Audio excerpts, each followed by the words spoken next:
ইলিশ মাছ। ইলিশ মাছ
dining table নাই বন্ধুরা, এখানে ফ্লোরে বসে ভাত খাচ্ছি।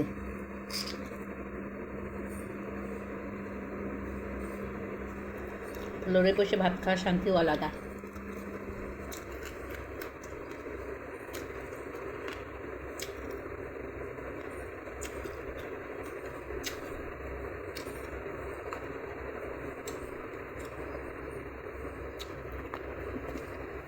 রোজ আসছিলাম সন্ধ্যার সময় মুড়ি আর কি বলে বুট খেয়েছি বন্ধুরা। আর এখন বাসায় এসে ভাত রান্না করলাম। ইলিশ মাছের তরকারি ছিল।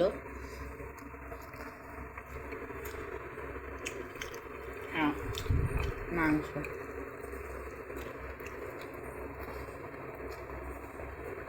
আমার পাতিলটা কতটুকু দেখেন, এই যে আমার ভাতের পাতিল।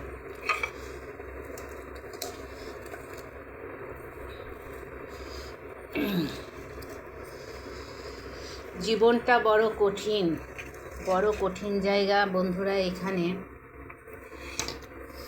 যে টিকে থাকতে পারে সেই জয় করতে পারে, আর যে কষ্ট সহ্য করতে পারে না সেও যে দুনিয়া থেকে চলে যায়। কী হবে ওইভাবে যে দুনিয়ায় পরকালে চিন্তা যারা করে বন্ধুরা, তারা কখনো আত্মহত্যা করে না। আর যারা পরকালে চিন্তা করে না, তারা আসলে সবার ভিতরের ধৈর্য শক্তি এক রকমের না, তো সবাই কষ্ট সহ্য করতে পারে না। যে সহ্য করতে পারে না সে যে দুনিয়ার মায়া ত্যাগ করে চলে যায়। তো এই তো হচ্ছে যে মানুষের জীবন। এটা আলু, এটা মাংস। এই এখন ভাত খেলাম, আবার কালকে রাতে ভাত খাবো।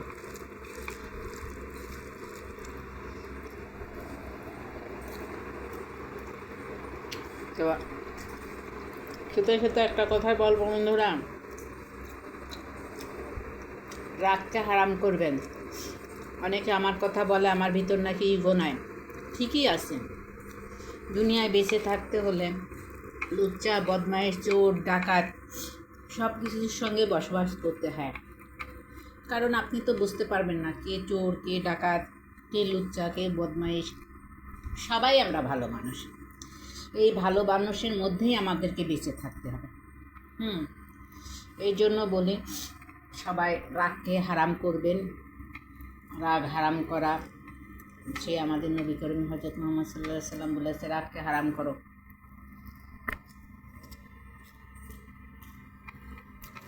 তো যত পারবেন সবাই রাগটা হারাম করবেন। কী করে রাখবেন না কেন, অন্য অন্য জায়গায় রাখবেন, যেখানে দরকার সেখানে রাখবেন। তো আমি যেরকম রাগ করে থাকি মানুষকে বুঝতে দিনে, তবে মানুষকে এটাই বুঝায়, ভালোবেসে বুঝায় যে তোমার ব্যবহার কী আর আমার ব্যবহার কী। এইটা আমি মানুষকে বোঝানোর চেষ্টা করি বন্ধুরা। যে জ্ঞানী সে বুঝে, আর যে বোঝার চেষ্টা করে না সে বুঝে না। এই তো এইভাবে। তো যাই হোক না কেন, সবাই রাগকে বর্জন করুন, দুনিয়ার বুকে ভালো থাকার চেষ্টা করুন। রাগ সাময়িক, চিরস্থায়ী কারোর জন্যই না দুনিয়াটা। তো দুনিয়ায় বেঁচে থাকতে গেলে বন্ধুরা রাগ হারাম করুন, সবাই মিলেমিশে থাকুন। এটাই। ভালো থাকবেন, সুস্থ থাকবেন।